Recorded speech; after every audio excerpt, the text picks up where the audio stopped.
Hello, hello. It's Veronica, the heart dietitian. Today we're talking all about cheese and if you can eat it on a heart healthy diet. I recently wrote a blog post about that and I'll link it down below if you wanted more detail, but I wanted to provide a short summary about my thoughts on eating cheese. The short answer, yes, you can have cheese, so that's always a good thing. But of course, moderation is important.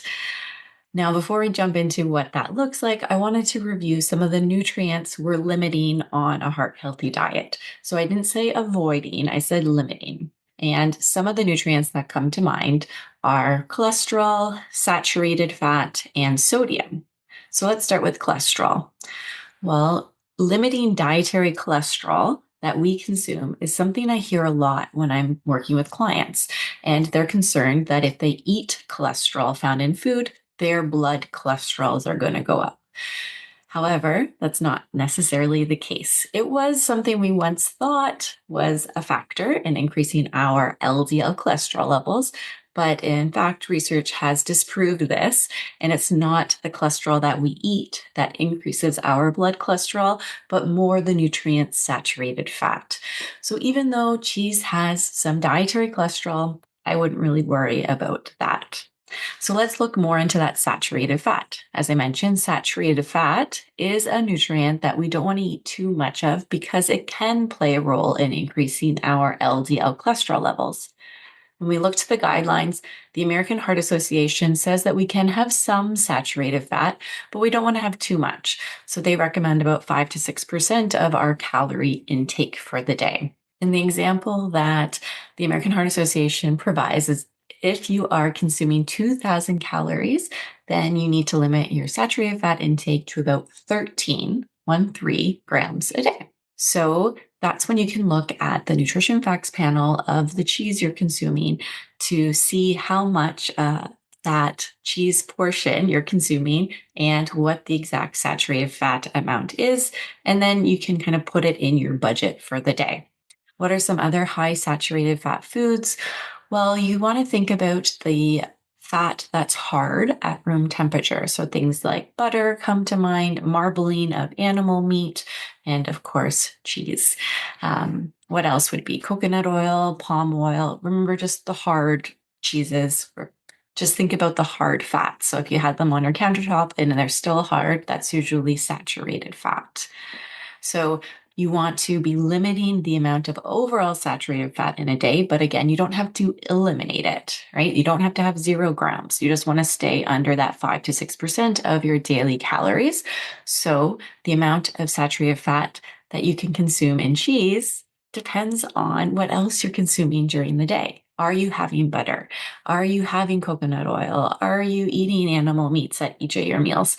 If that's the case, then perhaps cheese may not fit. If you're eating mainly plant foods, a lot of plant proteins, a low saturated fat diet, then you could probably consume more cheese than the other example, right? So it does depend. But the most important thing to know, you can have saturated fat. You just don't want to exceed your saturated fat amount in a day.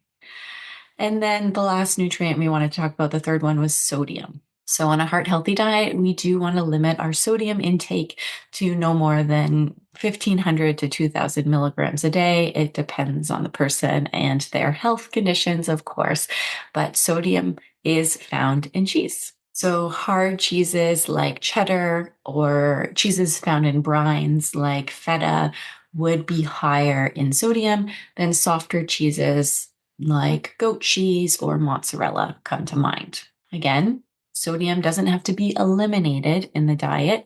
It just has to stay within the budget for the day. So looking to that nutrition facts panel, looking at the amount of sodium in the portion of cheese that you're consuming could fit into your day, whatever that may look like. The one exception to the rule is cottage cheese. It is a softer cheese, but it is higher in sodium. So just watch out for that one. So now that we talked about the 3 nutrients that we're looking out for, well, really the 2, saturated fat and sodium, let's understand what that looks like in cheese. So if we take an example of regular cheddar cheese, there's 2 places you can look for the amount of saturated fat. So the front of package will have the percent milk fat on the front of package. Usually cheddar cheese is around 40%. And remember, the fat found in cheese is mainly saturated fat, right? It's the hard fat that's hard at room temperature. So that's one area you can look at to find a lower saturated fat cheese is looking at the percent milk fat. So higher saturated fat is found in the cheddar cheese. If you look at a light or a reduced fat cheddar, you'd probably see the percent milk fat at being around 19% or 20%. So almost cut in half. The other thing you can look at is softer cheeses would have less of the saturated fat and a lower percent milk fat as a result. So first look at front of package, and looking at the percent milk fat will indicate if that product is high in saturated fat or not. The second thing you can do is flip the cheddar cheese or whatever cheese you have to the nutrition facts panel, and you can see the serving size and the amount of saturated fat. So when we're looking at a regular cheddar cheese, something that has about 40% milk fat, a serving of cheddar cheese is about 3 centimeters or 30 grams, let's say. And typically that could range around 6 grams of saturated fat in a day. Now, going back to our example of the American Heart Association, they're recommending no more than 5 to 6% of our calories from saturated fat. And if you're eating a 2,000 calorie diet, that's no more than 13 grams of saturated fat. So when you think of that 30 grams of cheese portion towards your 13 grams of saturated fat for the day, that would be around you're consuming 6 of the 13 grams of saturated fat you're allowed in a day in that 30 grams of cheese. So that's up to you, really, if that's worth your budget, right? You can spend your budget however you want. If it's through high fat cheddar cheese, go for it. But if you wanted to maybe reduce your saturated fat intake through cheese, try that lighter cheese or reduced fat cheese. And a 30-gram portion of reduced fat cheddar cheese could have around 3 grams of saturated fat. So it would leave you with a larger budget of saturated fat for the remaining of the day. Okay. So that's what you want to be looking at with the saturated fat. Similarly, you'll do the same for sodium. There's nothing on front of package of cheese that you would want to look at to see if it's a lower sodium cheese or not. Again, you just want to look at the fact that if it's a softer cheese, it will likely be lower in sodium, except for that exception of cottage cheese. But that nutrition facts panel, when you flip it and look at the exact amount of sodium per serving, I think is the best way to understand how much sodium is in that serving. And then the last tip I'll provide is about the serving size. So what does 30 grams of cheese even look like, Veronica? Well, I have an example here, and it's actually 4 dice stacked together. So it would be the thickness and the height of 4 dice. Okay, so think about the last time you consumed cheese, and was it that portion? I know for myself and when I'm with others, it is a larger portion than that.